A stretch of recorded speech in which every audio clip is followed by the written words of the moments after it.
अस्सलाम वालेकुम। Welcome back to my YouTube channel. हमने जो है मैथमेटिकल मेथड का चैप्टर नंबर 1 स्टार्ट किया था, जो कि ट्रिग्नोमेट्री से रिलेटेड है। तो इसमें हमने ऑलमोस्ट हाफ चैप्टर कवर कर लिया था। आज हम स्टार्ट करेंगे बेसिक एलिमेंट्री फंक्शंस। इसमें जो सारे हमारे पास एलिमेंट्री फंक्शंस हैं, हम उनको स्टडी करेंगे। सबसे पहले देखें एक्सपोनेंशियल फंक्शन। इसके नेम से ही वाज़ा हो रहा है कि इसमें कोई ना कोई एक्सपोनेंट का रोल है। एक्सपोनेंट हमें पता है पावर होती है किसी भी चीज की। तो देखें एक्सपोनेंशियल फंक्शन ई पावर जी। ये जो एक्चुअली सारे हम फंक्शन स्टडी करने लगे हैं, ये हम कम्प्लेक्स नंबर में स्टडी करने लगे हैं। पहले हमने एक्सपोनेंशियल फंक्शन पढ़ा था रियल नंबर में, उसमें ई पावर एक्स आ जाता है। इसमें आप देखें ई पावर जी लिखा है, इसका मतलब जी जो है हमारे पास कम्प्लेक्स नंबर है। और कम्प्लेक्स नंबर हमें पता है उसमें रियल और इमेजिनरी पार्ट अलग अलग एग्जिस्ट करते हैं। जी हमारे पास बराबर है एक्स प्लस आयोटा वाई, तो ई पावर जी को हमने लिख दिया e power x plus iota sine y, और ये आयोटा साइन वाई को हमने ओपन करके cos y plus iota sine y लिखा है। ये कैसे लिखा है? ये हमारे पास है आयलर फॉर्मूला। ठीक है, अभी हम देखते हैं।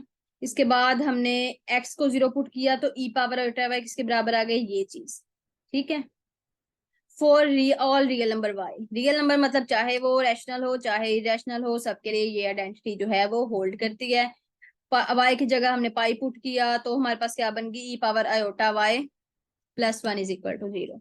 इसको हम बोलते हैं आयलर आइडेंटिटी। ठीक है, इसको ये भी कहते हैं कि most beautiful equation in the mathematics. ये क्यों कहते हैं कि आप देखें इसमें अलग अलग कितनी चीजें यूज हो रही हैं। इसमें इक्वल का साइन, इसमें प्लस, इसमें 1 0, और ई जो है वो इरेशनल नंबर भी है, पाई भी इरेशनल नंबर है, आयोटा कम्प्लेक्स नंबर है। कितने सारे चीजों का एक साथ रिलेशन है। तो इसको जो है वो beautiful equation in the mathematics भी कहते हैं। और इसका जो असल नाम है वो है आयलर आइडेंटिटी। इसमें कितने ऑपरेशन यूज हो रहे हैं, कितनी चीजों का एक साथ ताल्लुक है, वो आप खुद देख सकते हैं। मल्टी आयोटा और पाई का आपस में मल्टीप्लाई का भी रिलेशन है। ठीक है, तो ये जो है टू वाली, इसको बोलते हैं आयलर फॉर्मूला। ठीक है, अगर एक्स एक्स ई की पावर जो है वो हमारे पास कोई भी आयोटा के साथ कोई भी नंबर आ जाए तो हम उसको किस तरह ओपन करते हैं? वो जो नंबर है उसको cos y plus iota sine y इस तरह हम ओपन करके लिख देते हैं। आयलर की जो डेट ऑफ बर्थ है वो ये है। वैसे ये चीजें हमें याद करने की जरूरत नहीं है आयलर की डेट ऑफ बर्थ, लेकिन इंटरव्यू में मेरी दोस्त ने मुझे बताया कि उससे जो है वो एक मैथमेटिशियन की डेट ऑफ बर्थ पूछी गई। मैंने तो ये याद नहीं की थी, लेकिन मुझसे पूछी भी नहीं गई। एक दोस्त ने बताया कि उससे इंटरव्यू में आई थिंक पाइथागोरस की डेट ऑफ बर्थ पूछी गई थी। ठीक है, उसके बाद आगे जो है आप देखें, ये पोलर फॉर्म बन जाती है। अगर हम इसको इस तरह लिखते हैं तो ये हमारे पास कौन सी फॉर्म बन जाती है? ये पोलर फॉर्म बन जाती है किसी भी कम्प्लेक्स नंबर की, आर और थीटा की फॉर्म में।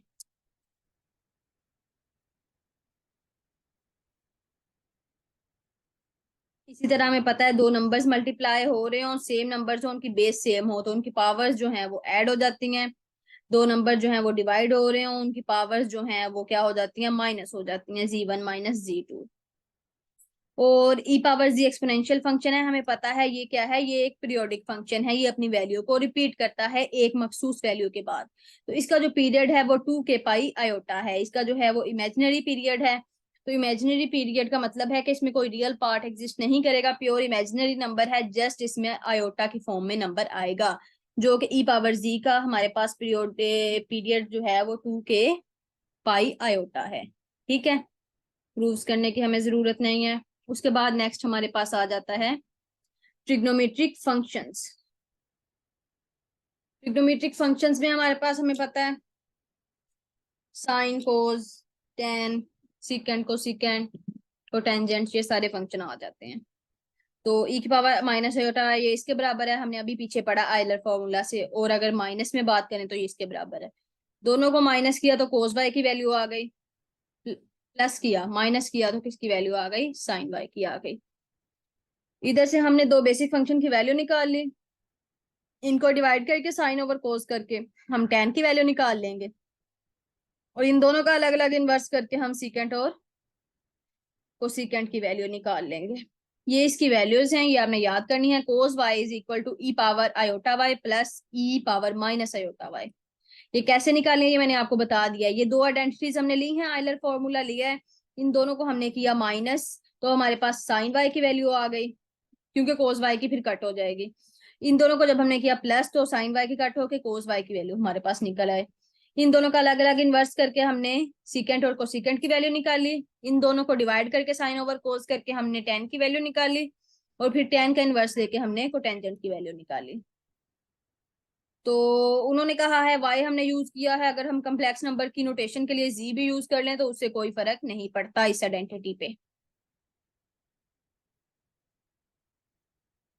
ये सारी आइडेंटिटीज जो हैं ये आपने याद करनी है। वैसे साइन और कोस की वैल्यू याद कर लें जस्ट, बाकी मैंने बता दिया कैसे निकालते हैं, इन्वर्स करके और टेन की डिवाइड करके निकाल लेते हैं।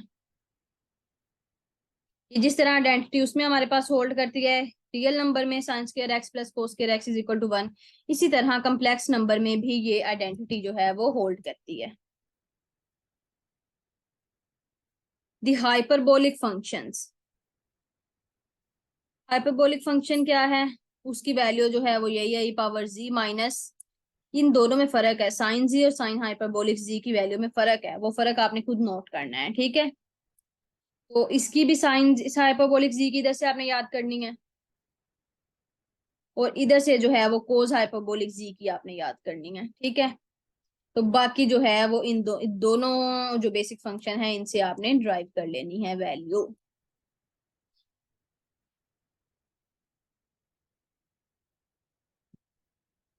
Relationship between trigonometric and hyperbolic functions, इन दोनों में क्या रिलेशन है। तो साइन आयोटा जी जो है वो किसके बराबर है, आयोटा साइन हाइपरबोलिक जी। ये आइडेंटिटी आपने याद करनी है, मतलब साइन आयोटा जी किसके बराबर है, आयोटा साइन हाइपरबोलिक जी। बाकी ये सारी चीज जो अंदर है ना ये करने की जरूरत नहीं है, ये जो अंदर वाली चीज है ना सारी इसको करने की जरूरत नहीं है, जस्ट आपने ये जो है आइडेंटिटी वो लिख लेनी है अपने पास। उसके बाद इसी तरह कोस आयोटा जी किसके बराबर है, कोस हाइपरबोलिक जी के बराबर है। इधर से देखने के उसने जो है वो आयोटा को बाहर नहीं निकाला। टेन आयोटा जी, आयोटा टेन हाइपरबोलिक जी, आइडेंटिटीज बहुत इजी है। साइन और जो कोस टेन है वो आयोटा को बाहर निकाल के अंदर साथ उसके हाइपरबोलिक फंक्शन मल्टीप्लाई हो रहा है। लेकिन कोस जो है वो जिस तरह माइनस को ऑब्जॉर्व कर लेता, माइनस को बाहर नहीं निकालता, इसी तरह कोस ने आयोटा को बाहर नहीं निकाला, और कोस आयोटा जी कोस हाइपरबोलिक जी के बराबर आ गया। ये आइडेंटिटीज आपने याद करनी है, ठीक है। अगर हाइपरबोलिक में आयोटा जी आ जाए तो फिर उसकी वैल्यू उसके बराबर है, सेम वही चीज है, वो आप देख लें, उसका इनवर्स ही है, उसका कन्वर्स भी जो है वो भी ट्रू है। ये सेम वही जैसे हमने रियल नंबर में पढ़ी थी आइडेंटिटी, को जी है, जी को आपने क्या लिखा है, एक्स प्लस आयोटा वाई। तो जो ट्रिग्नोमेट्रिक आइडेंटिटी फंक्शन हम यूज करते हैं, हमने फॉर्मूला पढ़ा है ना कोस, कोस का हमने फॉर्मूला पढ़ा है, कोस एक्स प्लस वाई किसके बराबर होता है, कोस वाई। ये हाइपरबोलिक में है, सॉरी, ठीक है ना। तो लेकिन अगर आप दूसरा फॉर्मूला रियल का आपको याद है तो ये आपको आसान, रियल का ये फॉर्मूला है, ये फॉर्मूला लगा के रियल का, उसके बाद जो ऊपर अभी हमने आइडेंटिटी पढ़ी है ये वाली, फिर ये लगाई है हमने, ये वाली, तो उसके बाद ये फॉर्मूला हमारे पास बना है। ये वाली आइडेंटिटी आपने अपने नोट्स में नोट करनी है और आपको आनी चाहिए।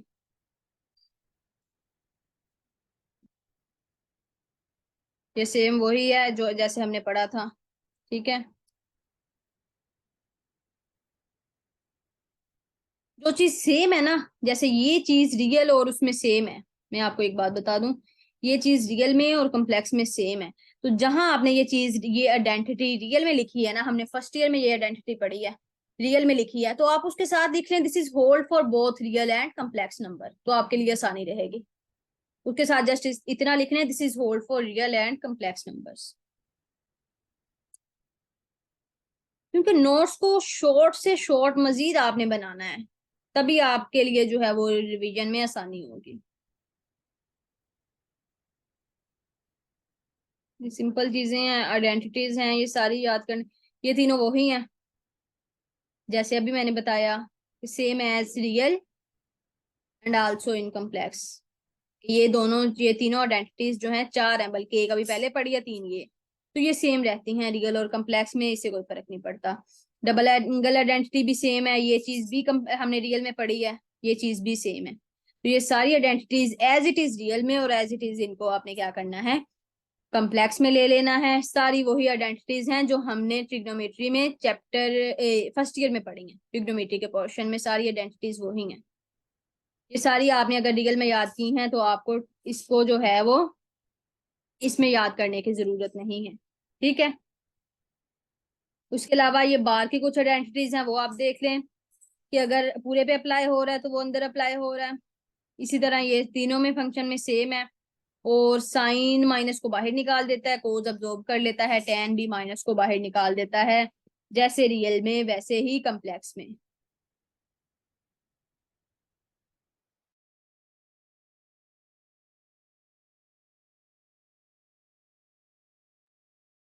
ठीक है, तो ये एज इट इज आइडेंटिटीज जो हैं वो आपने लिखनी है। मेरा मशवरा यही है, जहां आपने फर्स्ट ईयर में लिखी हैं उसके साथ लिख लें कि ये कम्प्लेक्स और रियल दोनों में होल्ड करती हैं। हाइपरबोलिक में देख रहे हैं, हाइपरबोलिक में भी साइन माइनस के साइन को बाहर निकाल देता है, कोस भी माइनस के साइन को बाहर, कोस माइनस के साइन को ऑब्जॉर्व कर लेता है, और टेन भी जो है वो बाहर निकाल देता है, ठीक है। सारी आइडेंटिटीज वो ही हैं, इसमें कोई भी जो है वो फर्क नहीं है।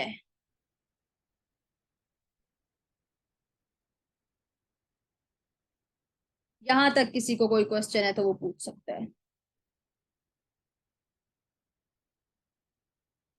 चलें जी, ठीक है, ओके जी, अल्लाह हाफिज।